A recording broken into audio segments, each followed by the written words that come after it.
मैं खामोशी से अंदर दाखिल हुआ और चुप करके अम्मा के सामने खड़ा हो गया।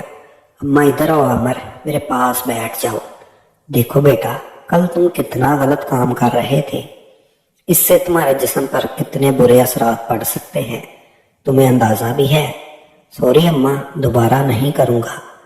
अम्मा सॉरी के बच्चे, वादा करो कि दोबारा नहीं करोगे। ठीक है माँ, दोबारा नहीं करूँगा। ठीक है बेटा, सो जाओ जाके, अम्मा ने कहा। मैंने सोचा कि जो मैंने देखा था सब अम्मा को बताऊं। माँ, आप मेरा इतना ख्याल नहीं करती जितना आपने बाजी सादिया का रखा है। बेटा मैं समझी नहीं, क्या कहना चाहते हो? खुलकर बताओ। मैंने हिम्मत बढ़ाई।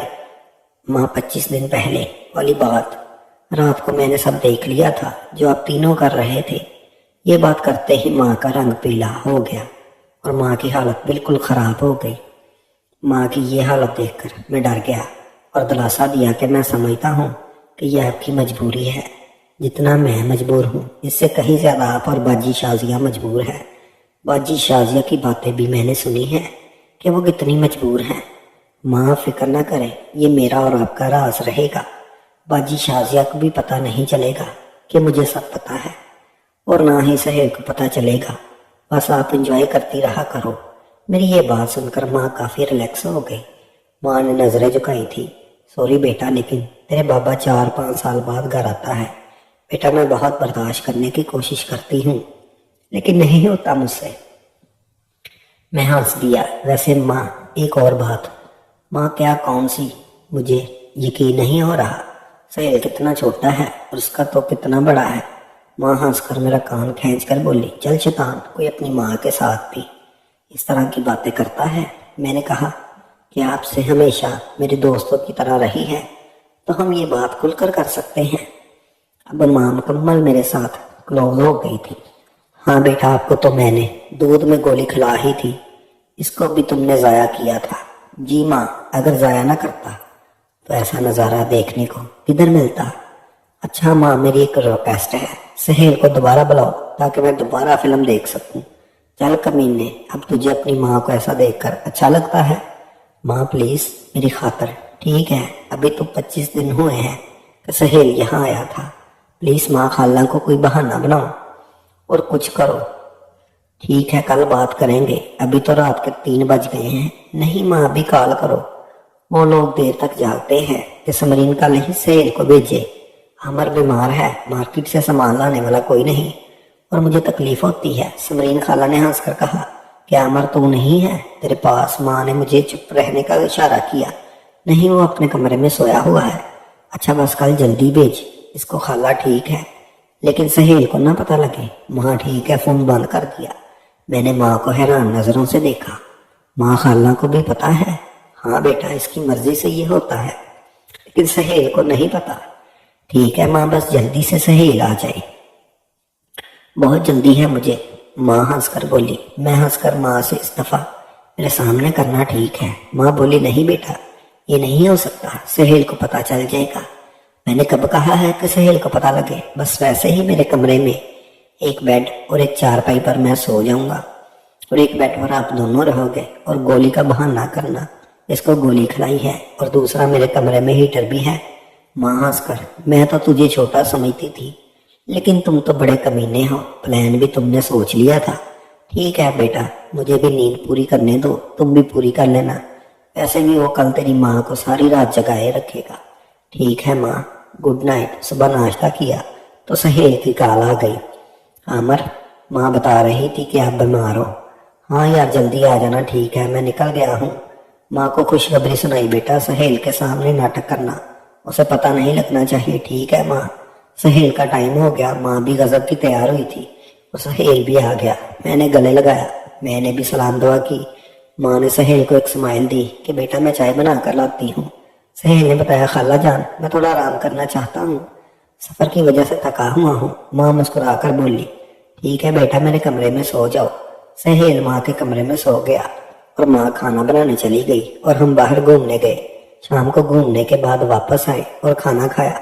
खाना खाने के बाद माँ ने बताया, चलो अमर बेटा, दूध पी लो, किचन में पड़ा है। कुछ देर बाद मैं वहां गया और वापस आ गया। माँ, मुझे नींद आ रही है, लेकिन मैं तो इसी इंतजार में था کہ کب یہ فلم سٹارٹ ہوتی ہے۔ کچھ دیر کے بعد ماں اور سہیل باتیں کرنا شروع ہو گئے اور پھر آہستہ آہستہ سے ماں صوفے سے اٹھ کر سہیل کے پاس بیٹھ گئی اور بولی تو سہیل بیٹا سناؤ کیا حال ہے؟ تم آج کل تو اپنی خالہ کو جیسے بھول ہی گئے ہو، کوئی اور مل گئی ہے کیا بیٹا؟ نہیں خالہ بس کیا کروں، ماں کہیں جانے ہی نہیں دیتی اور روز روز کون سا بہانہ کروں، دل تو میرا بھی کرتا ہے لیکن کیا کروں۔ آپ بتائے کیسی ہو؟ اتنے دن کیسے گزارے میرے بنا، یا پھر میری جگہ کسی اور کو تو نہیں؟ بیٹا بنا کسی اور میں ہمت کہاں، ایک تم ہی تو ہو جس سے مجھے پورا پیار ملتا ہے، اس طرح ہر کسی کے بس کی بات نہیں۔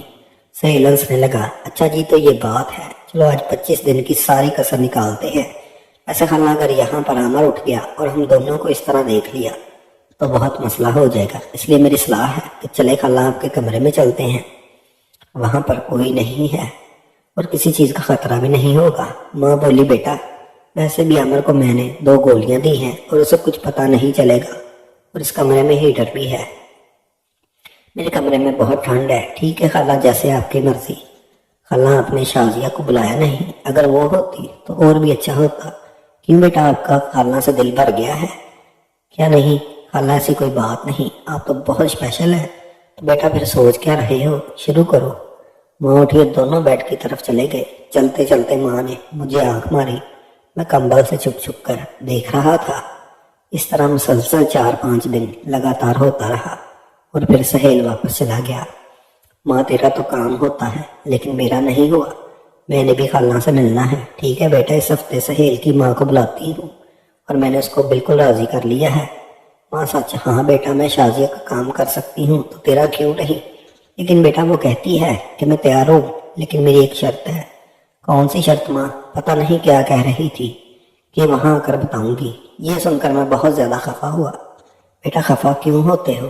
تیری ماں ہے نا، اگلے ہفتے آنٹی سمرین یعنی سہیل کی ماں آ گئی۔ یہ بات سوچ کر میں بہت زیادہ شرما رہا تھا۔ سمرین آنٹی مجھے عجیب نظروں سے دیکھ رہی تھی، پھر ماں سے بولی سمرین آنٹی ارے آئی۔ ماں میرا بھانجا تو بہت شرماتا ہے، پھر اس سے طرح کس طرح بنے گا کام؟ اور آنٹی نے ایک زوردار کہکا لگایا جس پر ماں بھی ہنس پڑی۔ رات ہوئی اور میں بہت زیادہ پریشان تھا کہ کس طرح میں سٹارٹ لوں گا اور کیسے ہوگا، پھر وقت کا پتہ ہی نہ چلا۔ رات 8 بجے کے بعد ماں اور آنٹی دونوں اپنے کمرے میں چلے گئے۔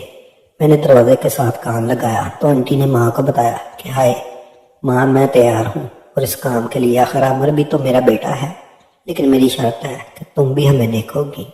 ماں نے ہنس کر کہا کہ کوئی نہیں میری بہن، مجھے منظور ہے، اور ویسے بھی اس میں کون سی بڑی بات ہے، عامر کو تو یہ بھی پتا ہے کہ میرا اور سہیل کا کیا رشتہ ہے اور وہ ہمیں کئی بار دیکھ بھی چکا ہے۔ یہ سن کر آنٹی چونک پڑی۔ پھر کچھ باتیں کرنے کے بعد ماں نے مجھے آواز دی عامر بیٹا ادھر آ جاؤ۔ میں ہمت کر کے اندر گیا تو ماں بولی بیٹا تمہاری خالہ تمہارے لیے تیار بیٹھی ہے، اور پھر میں نے خالہ کے ساتھ ماں کے سامنے ہی سکون حاصل کیا اور آسمانوں کی سیر کی۔ اب تو یہ معمول بن چکا تھا